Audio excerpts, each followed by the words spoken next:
মাখন পাউরুটি তো আমরা অনেকেই খেয়েছি, এবার একটু মধু পাউরুটি খেয়ে দেখি না কেমন লাগে। এটা হলো মাখন মধুতে মোড়ানো এত মজার একটা পাউরুটি, নিজের ঘরে নিজের হাতে তৈরি করতে পারবেন। এইভাবে যদি মাখন দিয়ে মধুর পাউরুটিটা তৈরি করেন, প্রিয়জন কিন্তু সুরসুর করে কাছে থাকবে, কারণ এত বেশি মজার এই পাউরুটি মুখে দিলেই মুচমুচে আর ভিতর থেকে সফট, তুলুর মতো পাতলা, এত টেস্টি হয় যেটা বানিয়ে আপনি 2 দিন পর্যন্ত নর্মাল টেবিলের উপর রেখেই খেতে পারবেন।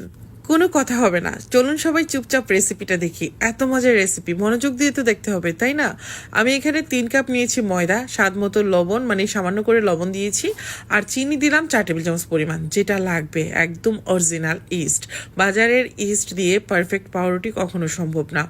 যদি আপনি প্রত্যেকটা পাউরুটি ফুলকো ফুলকো একদম একটা কি বলবো সুন্দর মিষ্টি ফ্লেভারের পাউরুটি চান, তাহলে কিন্তু এই ইস্টটাই লাগবে। এটা হলো একদম অরিজিনাল ইস্ট। পাউরুটি ফুলাতে চাইলে এই নাম্বারে কল করে ইস্ট অর্ডার করে নিয়ে নেবেন, একদম পারফেক্ট অরিজিনাল ইস্ট পেয়ে যাবেন। যার লাগবে স্ক্রিনের উপর ফোন নাম্বারে ফোন দিয়ে কিন্তু ঘরে বসে পেয়ে যাবেন। এখন যেটা করতে হবে, হালকা কুসুম গরম পানি দিয়ে একটা ডো তৈরি করতে হবে। এই ডোটাকে কিছুক্ষণ মথে নিলেই কিন্তু হয়ে যাবে। অরিজিনাল ইস্ট দিয়ে যখন ডো তৈরি করবেন, খুব বেশি সময় রেস্টে রাখা লাগবে না। এই ডোটাকে আমি 10 মিনিটের মতো রেস্টে রেখেছিলাম। দেখুন 10 মিনিটে কিন্তু ফুলে একদম বাটির উপর দিয়ে চলে যাচ্ছিল। অরিজিনাল পারফেক্ট ইস্ট যখন দিয়ে আপনি ডো তৈরি করবেন, তখন কিন্তু এরকমই হবে। আর আসলে এই অল্প একটু ইস্টের জন্য আমরা বিভিন্ন টাইপের নাস্তা তৈরি করতে পারি না, তাই না? তো অনেক আশা করে দোকান থেকে যখন কিনে এনে ডো বানাই, তখন অ্যাক্টিভ হয় না, তখন কিন্তু মনটাই ভেঙে যায়। আর আমার এই ইস্টটা যখন আপনি পাবেন, তখন কিন্তু আপনার স্বপ্ন পূর্ণ হয়ে যাবে। অনেক আপুরাই ফোন করে মেসেজ দিয়ে আমাকে এই স্বপ্ন মানে পূর্ণ করার জন্য বলে যে আপু আপনার ইস্টটা চাই, ইস্টটা চাই। তো এই জন্যই কিন্তু আপনাদের জন্য আমি ইস্টটা দেওয়ার ব্যবস্থা করেছি। যার লাগবে নিয়ে নেবেন। শুধু ইস্ট না, আমার কাছে পেয়ে যাবেন আমার নিজের হাতে তৈরি করা বাটার। আমি কিন্তু ফোন নাম্বারটা দিয়ে দিলাম, আপনাদের যার লাগবে বাটার, ইস্ট, ঘি অর্ডার করে নিতে পারবেন। এটা একদম দেশি গরুর দুধের সরের মাখন। এই মাখনটা যখন আমরা যে কোনো ব্রেডের মধ্যে একটু লাগাবো, তখন কিন্তু টেস্টটা অনেক ভালো আসবে। আমি মাখনটা দেখিয়ে দিচ্ছি, এটা রুটি, পরোটা, ব্রেডের সঙ্গে আপনারা খেতে পারবেন, অনেক টেস্টি। বাচ্চারা কিন্তু ভীষণ পছন্দ করবে। মাখন, ইস্ট, বাটার দেখে হয়তো বুঝতে পারছেন। আসলে এগুলো যাদের লাগবে তারা নিয়ে নেবেন। হ্যাঁ, আমি এখন ছোট ছোট রুটি বানিয়ে নিয়েছি 4টা, আর রুটির উপর এভাবে করে মাখনটা ব্রাশ করতে হবে।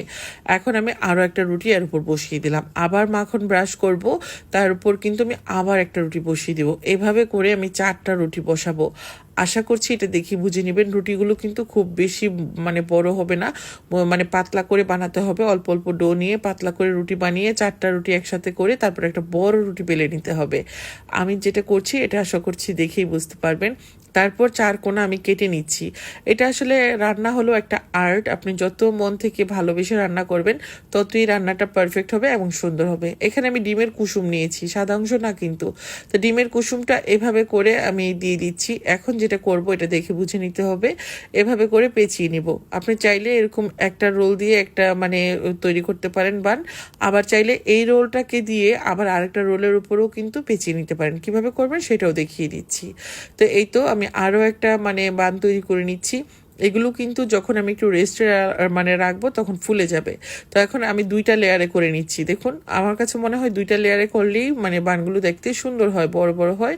আর যদি আপনি মনে করেন না ছোট করে করব, তাহলে একটা লেয়ার করবেন। হ্যাঁ, তো একইভাবে আমি সবগুলো বান তৈরি করে আপনাদেরকে ফাইনাল লুকটা দেখিয়ে দিচ্ছি। বানিয়ে সঙ্গে সঙ্গে তেলে দিতে যাবেন না, কিছুক্ষণ রেস্টে রেখে তারপর তেলে দিবেন। এই ধরুন একটা বানাতে বানাতে আরেকটা কিন্তু অ্যাক্টিভ হয়ে যায়।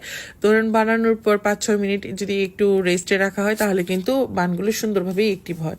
তো তেলে দেওয়ার পর চুলাটা একটু বাড়িয়ে দিবেন সাথে সাথেই। তারপর কিন্তু মানে যখন একটু হালকা লাল হয়ে যাবে, তখন উল্টে দিবেন। চুলার আঁচ কমিয়ে তারপর ভাজতে যাবেন না, তাহলে কিন্তু লেয়ারগুলো খুলে যাবে। একটু বাড়িয়ে দিবেন, তবে তেল যেন একদম হাই গরম না থাকে, ওই বিষয়টা খেয়াল রাখবেন। এগুলো তেলে দেওয়ার পর চুলাটা বাড়িয়ে দিবেন জাস্ট।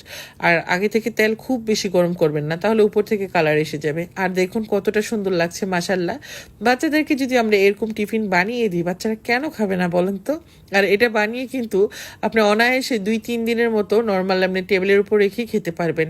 কেমন লাগছে আজকের রেসিপি কমেন্ট করে জানাবেন। ভালো লাগলে অবশ্যই ভিডিওটা বেশি বেশি করে শেয়ার করবেন, কারণ আপনাদের একটা শেয়ার আমার জন্য কিন্তু অনেক বেশি উপকারী। কারণ অনেক আপুরাই আছে এই সহজ সহজ রেসিপিগুলোকে অনেক কঠিন মনে করে, যখন তারা সহজে দেখতে পায় খুব খুশি হয়ে যায়, তাই না? তো সবাই ভালো থাকবেন, ইনশাল্লাহ আবার নতুন কোনো রেসিপি নিয়ে হাজির হয়ে যাব। সেই পর্যন্ত সবাইকে আল্লাহ ভালো রাখুক। আল্লাহ হাফেজ, আসসালামু আলাইকুম।